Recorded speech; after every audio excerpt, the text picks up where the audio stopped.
সম্মানিত ভিউয়ার্স, আজকের এই টিউটোরিয়াল থেকে সবাইকে স্বাগত, অভিনন্দন। স্মার্ট শিক্ষক, স্মার্ট শিক্ষা, স্মার্ট বাংলাদেশ গড়ার প্রত্যয়ে আমাদের যে ধারাবাহিক আয়োজন, কেন পাওয়ার পয়েন্ট শিখবেন, কিভাবে শুরু করবেন, এই যে আলোচনা, এই আলোচনার আজকে আমরা রয়েছি লেকচার 4-এ। লেকচার 4-এ মূলত আমরা ইনসার্ট ট্যাব নিয়ে আলোচনা করব। ইনসার্ট ট্যাবের ইতিমধ্যে একটা টিউটোরিয়াল আমরা করে দিয়েছি। আজকে মূলত দ্বিতীয় অংশ নিয়ে আলোচনা হবে। শিক্ষা, প্রশিক্ষণ, প্রযুক্তি, সমসাময়িক যে কোনো বিষয়ে টিউটোরিয়াল পেতে সবার আগে আমাদের এই চ্যানেলটি সাবস্ক্রাইব করে আমাদের কাজকে উৎসাহিত করবেন, এবং আপনার ভালো লাগা মন্দ লাগা কোনো পরামর্শ, সুবিধা অসুবিধা থাকলে আপনারা হোয়াটসঅ্যাপে আমাদেরকে জানাতে পারেন। তাহলে শুরু করছি আমাদের মূল আলোচনা।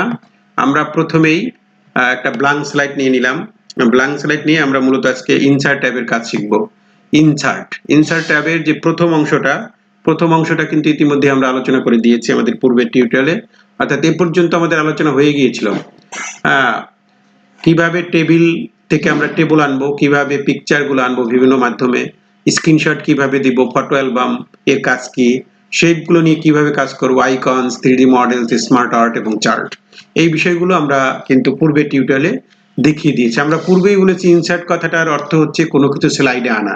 আমি স্লাইডে যখন আমি কাজ করব, কোনো প্রেজেন্টেশন উপস্থাপন করব, তখন আমাকে বিভিন্ন ছবি আনতে হবে, বিভিন্ন টেবলসের কাজ করতে হবে ডাটা শো করার জন্য, বিভিন্ন শেপ আনতে হবে, বিভিন্ন আইকন বা 3D মডেলস। আমরা বিজ্ঞানের ক্ষেত্রে যদি কোনো পার্ট দিই, সেক্ষেত্রে 3D মডেলস এর মাধ্যমে আমরা অনেকগুলো জিনিস সুন্দর করে দেখাতে পারি। স্মার্ট আর্টের মাধ্যমে আমরা কোনো কিছু স্মার্টলি দেখাতে পারি। চার্টের মাধ্যমে চার্টের যে বিভিন্ন অপশন রয়েছে, পাই চার্ট, গ্রাফিক চার্ট, এগুলোর মাধ্যমে যে কোনো জিনিস আমরা সুন্দর করে প্রেজেন্ট করতে পারি। এই জিনিসগুলা কিন্তু আমরা পূর্বের টিউটোরিয়ালে দেখিয়ে দিয়েছি। আজকে মূলত এর বাকি যে অংশটা আছে এটুকু নিয়ে আজকে আমরা আলোচনা করব, এই জিনিসগুলোর কাজ কি।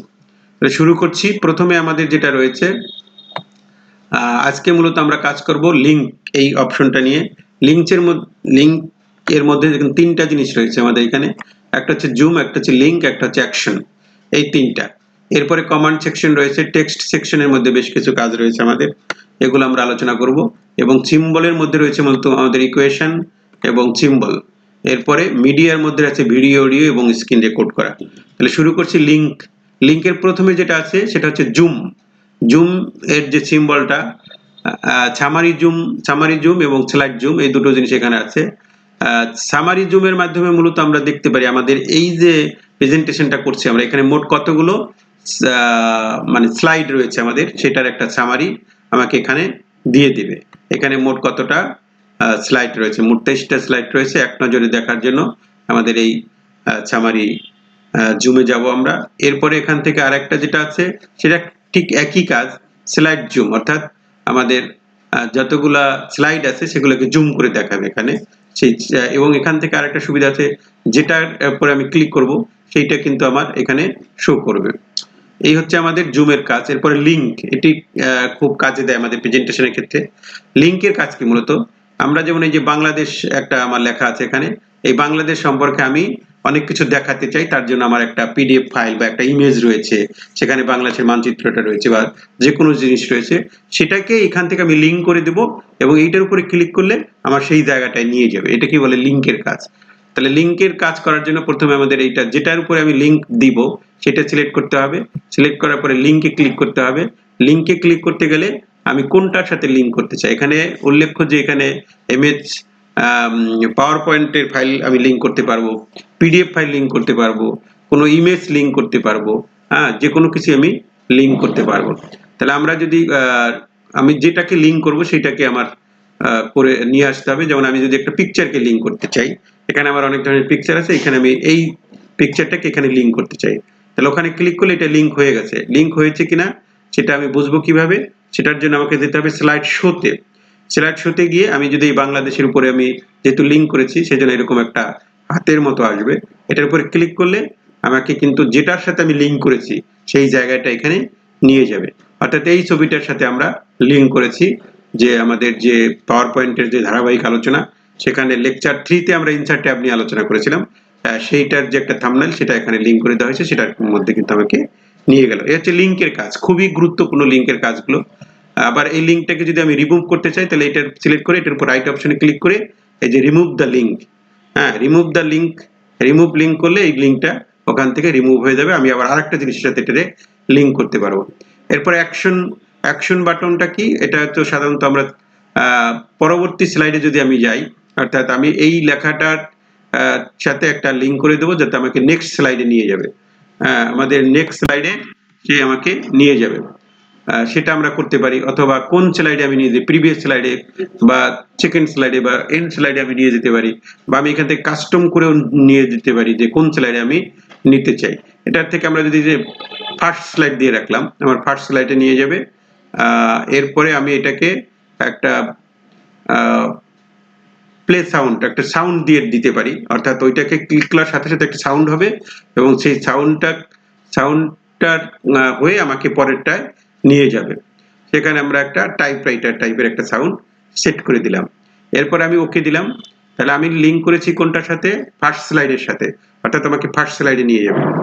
এখন আমি যদি দেখি আমার হয় কিনা এটা, তাহলে আমাদের যেতে হবে কোথায়, স্লাইড শোতে যেতে হবে। স্লাইড শোতে যাব, স্লাইড শোতে গিয়ে এটার উপরে আমি ক্লিক করব, ক্লিক করলে একটা সাউন্ড হবে এবং আমাকে পরের যে প্রথম যে স্লাইডটা ছিল আমাদের, অর্থাৎ অভিনন্দন শুভেচ্ছা, সেই স্লাইডে কিন্তু আমাকে নিয়ে গেছে। খুবই গুরুত্বপূর্ণ বিষয় এবং এটার অ্যাকশনের অনেক সুন্দর কাজ আছে। এরপরে কমান্ড সেকশনটা, এটা খুব একটু দরকার নেই। এরপর আমরা যাব মূলত ইনবক্স, অর্থাৎ টেক্সট বক্সের এখানে বেশ কিছু কাজ আছে। টেক্সট বক্সের মধ্যে মূলত বেশ কিছু অপশন আছে, এই অপশনগুলো নিয়ে আমরা এখন আলোচনা করব। প্রথমে আছে টেক্সট বক্স। টেক্সট বক্স খুবই গুরুত্বপূর্ণ, আমরা যদি কোনো কিছু লিখতে চাই তাহলে আমাকে টেক্সট বক্সে যেতে হবে। তাহলে আমি এই টেক্সট বক্সে যাওয়ার পর ইনসার্ট থেকে টেক্সট বক্সে যাব। টেক্সট বক্সে যখন আমি ক্লিক করব তখন এটা অ্যাক্টিভ হয়েছে কিনা সেটা বুঝবো কিভাবে আমি। এখন আমার কার্সারটা যদি আমি স্লাইড ইয়াতে আনি, ওয়ার্কিং এরিয়া আনি, তাহলে দেখা যাবে এটা তীরের মতো একটা হয়ে যাবে এবং এটাকে আমি কন্ট্রোল এবং লেফট বাটনটা চেপে ধরে, অর্থাৎ ড্র্যাগ করা বলি, এটাকে ড্র্যাগ করে আমি এটাকে ছেড়ে দিলে একটা বক্সের মতো আমার এখানে আসবে এবং এই বক্সে আমি এখন যা কিছু লিখতে পারবো। ঠিক আছে, যা কিছু আমি লিখতে পারবো। আমি একটা কিছু লিখে দিলাম বাংলা, এবং এইটা যখনই আমি এই বক্সটা লিখছি তখন কিন্তু আমাকে অটো সিস্টেমে হোমের মধ্যে নিয়ে গেছে। কারণ কি হোমের মধ্যে নিচ্ছে কেন, কারণ এটা ডিফল্ট অবস্থায় হোমে যাবে, কারণ এই বক্স নিয়ে যখন আমি কাজ করব তখন আমাকে ফন্ট নিয়ে কাজ করতে হবে, কালার নিয়ে কাজ করতে হবে, অনেক কিছু কাজ করতে হবে। সেই জন্য এটাকে কিন্তু হোমে, অটো সিস্টেমে বক্স আসলে আমাদের হোমে নিয়ে যাবে। এটাকে আমরা বড় করতে পারবো, এখানে হোম থেকে যেটা আমরা শিখিয়েছিলাম বক্স করতে পারবো, এটাকে মাঝে আনতে পারবো। এটা হচ্ছে আমাদের ইনসার্ট থেকে এই টেক্সট বক্সের কাজ। এরপরে যেটা রয়েছে আমাদের টেক্সট বক্সের কাজটা আমরা বুঝলাম এবং আমরা টেক্সট বক্স নিয়ে লেখালেখি করব, পরের লাইনে যাব, এগুলো অনেকগুলো কাজ আছে। এরপর আছে হেডার এন্ড ফুটার। এই হেডার এন্ড ফুটারের কাজটা কি আমরা যদি একটু দেখি, এখানে ক্লিক করলাম, ক্লিক করার পরে আমাদের এই উইন্ডোটা আসলো। এখানে আমরা যদি আমাদের স্লাইডে ডেট এন্ড টাইম দিতে চাই তাহলে আমরা এখানে ক্লিক করে দেব, date and time, automatic date and টাইমটা এখানে চলে আসবে এবং date and time update automatically হবে। একই সাথে আমি যে সিস্টেমের মধ্যে চাই, আমাদের ডেট এন্ড টাইম দেওয়ার অনেকগুলো সিস্টেম আছে, এখানে কোন ভাবে আমি চাই আমাকে সেইভাবে আসবে। অর্থাৎ এখানে আছে যেমন ডে আগে আসছে, তারপর মাস এইভাবে আসতে পারে, তারপর এখানে মাস আগে আসতে পারে, আমি আবার টাইমটা আসতে পারে। সেইভাবে যেটা আমি দিব, এই টাইমটা দিয়ে দিলাম, শুধু টাইমটি আসবে, এখানে ওইভাবে আসবে, এভাবে দিলে এভাবে আসবে, যেভাবে আমরা দিব সেইভাবে এটা অটো সিস্টেমেই আসতে থাকবে এটা। এরপরে আমার কতগুলো স্লাইড আছে সেই স্লাইড নাম্বারটা যদি আমি দিতে চাই তাহলে আমি স্লাইড নাম্বার এটাকে টিক মার্ক দিয়ে দেবো, সেটা আমার স্লাইড নাম্বার সহ চলে আসবে। এরপরে আমি যে ফুটার যেটা আছে, এই ফুটার অর্থাৎ নিচের অংশটা, সেখানে যদি আমি একটা লেখা দিতে চাই, যে কোনো একটা লেখা আমি দিলাম, যেমন আমরা লেখা দিলাম ম্যাথ, এই ম্যাথ কথাটা আমরা ওখানে দিয়ে দিলাম, সেই ম্যাথ কথাটা ওখানে চলে আসবে। ঠিক আছে, এরপরে আমি অ্যাপ্লাই টু অল যদি দেই তাহলে আমার প্রত্যেক স্লাইডে এই জিনিসগুলা চলে আসবে। তাহলে আমরা একটু দিয়ে দেখাই, অ্যাপ্লাই টু অল দিলাম এবং এর সাথে দেখেন আমাদের এখানে এই জিনিসগুলো চলে আসছে কিন্তু, ম্যাথ, তারপরে যে ডেট, হ্যাঁ, এবং এখানে আমাদের আছে স্লাইড, কত নম্বর স্লাইড, এটা হচ্ছে 4 নম্বর স্লাইড, এটা হচ্ছে 1 নম্বর স্লাইড, এটা 2 নম্বর, এটা 3 এবং আমরা ছিলাম 4 নম্বর স্লাইডে। এই জিনিসগুলো এখানে আসবে, এগুলো আমরা আবার বড় ছোট করতে পারি, সেই একই রকমের বিষয়। তাহলে এটা হচ্ছে আমাদের ইনসার্ট থেকে হেডার ফোল্ডারের যে অপশনটা সেখানে আছে। এরপরে যেটা আছে ওয়ার্ড আর্ট মানে কি, একটা ওয়ার্ডকে কিভাবে সুন্দর করে আর্ট করা যায়, কিন্তু বিভিন্ন ধরনের সিম্বল মানে ডিজাইন এখানে করে দেওয়া থাকে। ঠিক আছে, এখান থেকে আমি যে ডিজাইনটা এখানে যেভাবে লিখতে চাই ফোটা, সেইভাবে আমি এটা নিব তাহলে আমার এরকম একটা জিনিস আসবে, এটা আসলো। এরপরে আমি এটাকে আমি অন্য কালার করতে পারবো। আমি এখান থেকে যখন আমার এটা আসছে তখন কিন্তু আমাকে আবার শেপ ফরম্যাটে গিয়ে এই জিনিসগুলো নিয়ে গেছে। এখান থেকে ওয়ার্ড স্টাইল যেটা আমরা নিয়েছি সেটা যদি আমরা চেঞ্জ করতে চাই আমরা এরকম করতে পারবো, বিভিন্ন ধরনের আছে, এটা দিলাম। এরপরে আমি যদি এটা টেক্সট, একটা টেক্সটে যদি ফিল করতে চাই বিভিন্ন কালার চেঞ্জ করা, সেগুলো আমরা এখান থেকে করতে পারবো। তারপরে আমি যদি আউটলাইনটা চেঞ্জ করতে চাই, আউটলাইনটা আমি অন্য একটা কালার দিলাম, সেটা করতে পারবো। টেক্সটের যে বিভিন্ন ইফেক্ট দেওয়া সেগুলো আমরা এখান থেকে করতে পারবো। ঠিক আছে, গ্লু দিতে চাই সেগুলো আমরা করতে পারবো, ভিবেল করতে পারবো। এইগুলোই হচ্ছে আমাদের ইনসার্ট থেকে আমরা কোনটা শিখলাম, ওয়ার্ড আর্টের যে বিষয়টা সেটা শিখলাম। এরপরে আমাদের এখানে আরো ছোট ছোট 3টা অপশনের মতো আছে। এটা কি ডেট অ্যান্ড টাইম, এইটা দিলে আমাদের যে হিডার ফোল্ডারে যেটা ছিল সেই ডেট অ্যান্ড টাইমের বিষয়গুলো এখানে আবার আছে।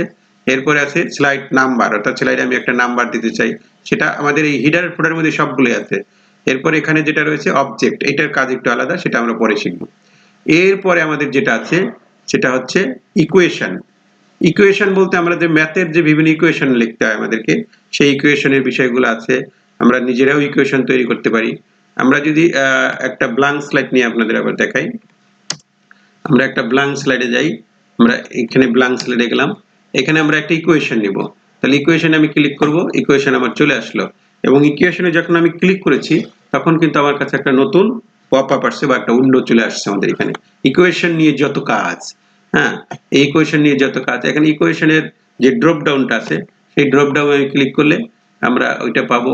এরপর আমরা যে এখানে বিভিন্ন ফাংশনাল টাইপের লেখা যেগুলো আছে সেগুলো যদি আমি লিখতে চাই, তাহলে এখানে ড্রপ ডাউনে গেলে আমি এটা লিখতে চাই, তাহলে আমি ওইখানে ক্লিক করেছি, এখানে উপরে আমি লিখলাম এখানে 5, আবার নিচে ক্লিক করে আমি এখানে লিখলাম 7। তাহলে এখন এইটাকে আমি বড় ছোট করতে পারবো। ঠিক আছে, এটা আমাকে বড় ছোট করতে পারবো। আমি বড় ছোট করার জন্য হোমে যেতে হবে, আমাকে হোমে গিয়ে এখানটাকে আমরা বড় ছোট করতে পারবো, কালার করতে পারবো, অর্থাৎ ইকুয়েশন আমরা করতে পারবো। এরপরে এটার সাথে প্লাস মাইনাস করে করে যে অঙ্কগুলো করতে হয় ইকুয়েশনে, সেই জিনিসগুলো কিন্তু এটার মধ্যে রয়েছে। এই হচ্ছে আমাদের ইকুয়েশনের কাজ।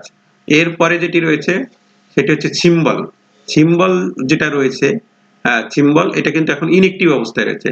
এখন এটাকে যদি আমি অ্যাক্টিভ করতে চাই তাহলে আমাকে যে কোনো একটা লেখায় ক্লিক করতে হবে। এই যে এটা অ্যাক্টিভ হয়ে গেছে, হ্যাঁ, সিম্বলটা অ্যাক্টিভ হয়ে গেছে। এখন সিম্বলে ক্লিক করলে এখানে অনেক ধরনের সিম্বল আপনার কাছে শো করবে। হ্যাঁ, এখান থেকে আপনি যে সিম্বলটা নিতে চান সেই সিম্বলটা আপনি সিলেক্ট করে দিবেন। সিম্বলটা আমি এই সিম্বলটা নিতে চাই, যেটা নিতে চাই সেটার উপরে আমি ক্লিক করে এটাকে ইনসার্ট করে দেবো, অর্থাৎ তাহলে আমার সিম্বলটা আমার এখানে চলে আসবে। ক্লোজ করে দেবো, তাহলে এই যে আমার সিম্বলটা এখানে চলে আসছে। এখন এই সিম্বলটাকে যদি আমি বড় ছোট করতে চাই, কালার করতে চাই, সেগুলো কিন্তু আমরা এখান থেকে করতে পারবো। এটা বড় ছোট হবে, কালার করা যাবে বিভিন্ন ধরনের। অর্থাৎ আমরা যদি লেখার আগে কোনো সিম্বল নিতে চাই তাহলে এই সিম্বলে আমাকে যেতে হবে। সেটা কোথা থেকে পাবো? ইনসার্ট থেকে গিয়ে আমরা সিম্বলটা, যেমন এই লেখার আগে আমি যে কোনো একটা সিম্বল বসাতে চাই, তাহলে এখানে সিম্বলে যাব। এখন কোন ধরনের সিম্বল আমি বসাতে চাই, এখানে আমার পছন্দ মতো যেটা আছে, এখানে আমি একটা এখানে থেকে যে কোনো একটা, যেমন এই অ্যারো চিহ্নটা আমি দিতে চাই, এই অ্যারো চিহ্নটা আমি দিতে চাই। ঠিক আছে, তাহলে আমি এই অ্যারো চিহ্নটার উপরে ক্লিক করে সিলেক্ট করলাম, ইনসার্টে গেলাম, তাহলে আমার ওই অ্যারো চিহ্নটা কিন্তু এখানে চলে আসছে। এখন এই অ্যারো চিহ্নটাকে আমি বড় ছোট করতে পারবো, কালার করতে পারবো, সেটার জন্য আমাদের এখানে যেতে হবে। এই হচ্ছে মূলত আমাদের ইনসার্ট থেকে যে সিম্বলের যে বিষয়গুলো ছিল সেটা। এর পরের যেটা রয়েছে ভিডিও, ভিডিও এবং অডিও। আমরা ভিডিও এবং অডিও আনতে পারবো, তার জন্য আমাকে ভিডিও অপশনে যেতে হবে। তাহলে ইনসার্ট থেকে আমি যদি ভিডিও ড্রপ ডাউনে ক্লিক করি, তাহলে ভিডিও ড্রপ ডাউনে ক্লিক করলে এখানে দেখেন 3টা অপশন পাবো আমরা। অর্থাৎ ভিডিওটা যে আমি এখানে স্লাইডে আনবো সেটা আমি কি ফ্রম মাই ডিভাইস থেকে আনতে পারি, অর্থাৎ আমার এই ডিভাইসের যে ভিডিওগুলো আছে সেগুলো আনতে পারি, আমার স্টক ভিডিওস আছে সেখান থেকে আনতে পারি, আমি অনলাইন থেকে আনতে পারি। তাহলে আমি যদি স্টক থেকে আনি তাহলে আমি কি করব, দিস ডিভাইস দিলাম। দিস ডিভাইস দেওয়ার পরে এখন আমার ভিডিও কোথায় আছে সেই দিকে আমাকে যেতে হবে। হ্যাঁ, এইখানে আমাদের ভিডিও আছে। এখন যে ভিডিওটা আমি নিতে চাই সেই ভিডিওটার উপর আমি ক্লিক করবো, এটা একটা ভিডিও।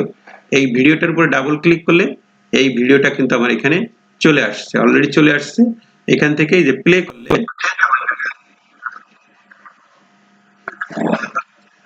হ্যাঁ এই টিউটোরিয়াল এটা আমাদের এখানে চলে আসছে। এখন ভিডিওটাকে নিয়ে যদি আমি আরো কাজ করতে চাই, অর্থাৎ এই ভিডিওটাকে ছোট বড় করা যাবে, এবং এই ভিডিওটা যখনই আসছে তখন কিন্তু আমার নতুন একটা উইন্ডো আবার চলে আসছে, অর্থাৎ ভিডিও নিয়ে যত কাজ সেইগুলোর এখানে অপশন চলে আসছে। এই ভিডিওটাকে এখান থেকেও প্লে করা যায়, এখানে প্লে বাটন আছে, ঠিক আছে।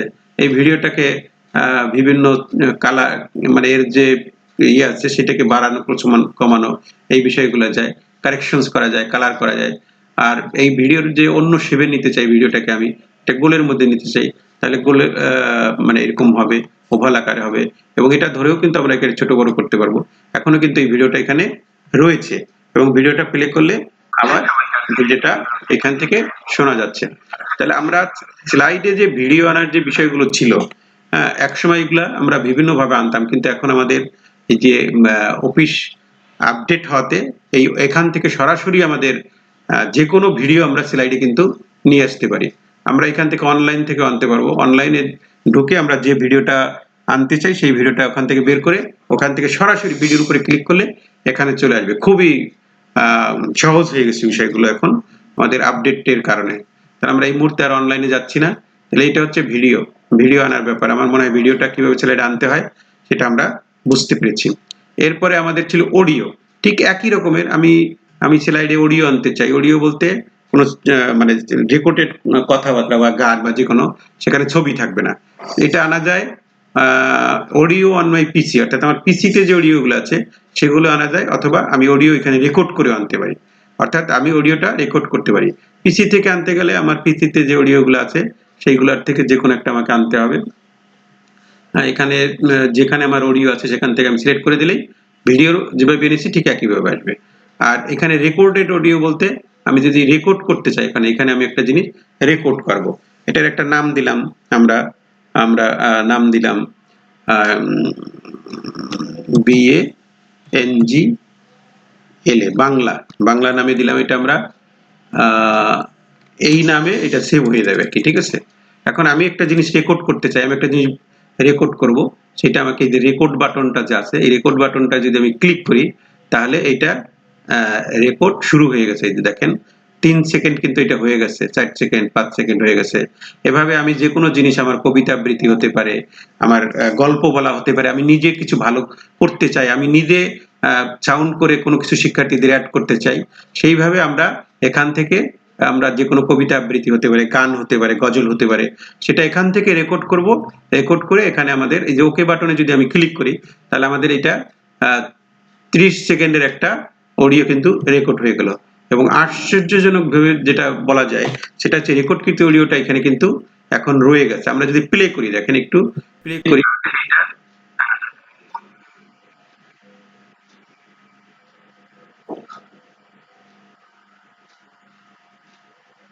তাহলে এভাবে আমরা যে কোনো জিনিস রেকর্ড করে ইনস্ট্যান্টলি আমরা স্লাইডে কিন্তু আমাদের রেকর্ডকৃত জিনিসটাকে নিয়ে আসতে পারি। তার জন্য আমাকে কোথায় যেতে হবে? অডিও।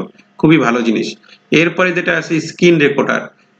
স্ক্রিন রেকর্ডার বলতে আমি যে এই যে কথা বলছি, এই স্ক্রিনে যা যা কিছু দেখাচ্ছি সবকিছু স্ক্রিনটাও দেখানো যাবে, একই সাথে সাথে আমার কথাও রেকর্ড হয়ে যাবে। যেটা মূলত আমরা এটা যে এই ভিডিওগুলো যেভাবে আমরা করি সেটি মূলত স্ক্রিন রেকর্ডারের মাধ্যমে করি। তাহলে আজকের যে আলোচনা ছিল সেগুলো আমরা ডিটেলস সুন্দর করে বলে দিয়েছি। আশা করছি এই টিউটোরিয়াল থেকে আপনারা উপকৃত হয়েছেন। এই জিনিসগুলো আজকে আলোচনা করেছি, এবং পূর্বের টিউটোরিয়ালে আমরা মূলত এই জিনিসগুলো আলোচনা করে দিয়েছি। অর্থাৎ দুটো টিউটোরিয়ালের মাধ্যমে আমরা পুরো ইনসার্ট ট্যাবের মধ্যে কি কি আছে সেই জিনিসগুলো আলোচনা করে দিয়েছি। সম্মানিত শিক্ষক এবং যারা দেখছেন সবাইকে আবারও অভিনন্দন। আপনারা দেখতে থাকুন আর শিখতে থাকুন পাওয়ার পয়েন্ট। নিজে ঘরে বসে বসে আপনি এগুলোর মাধ্যমে চর্চা করে পাওয়ার পয়েন্ট শিখতে পারবেন। তারপর আমাদের হোয়াটসঅ্যাপ নাম্বার রয়েছে, যে কোনো সমস্যা থাকলে আপনারা হোয়াটসঅ্যাপ করে আমাদের কাছ থেকে সহযোগিতা নিতে পারেন। দেখা হচ্ছে পরের টিউটোরিয়ালে। সে পর্যন্ত সবার জন্য শুভ কামনা।